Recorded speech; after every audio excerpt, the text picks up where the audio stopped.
Друзья, послушайте, что гласит прекрасное слово из Иеремии 51, стиха 50.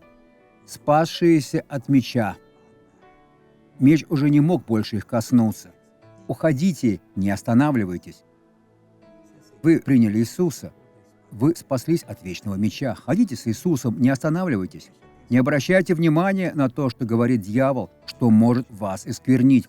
Вспомните издали о Господе, и да взойдет Иерусалим на сердце ваше.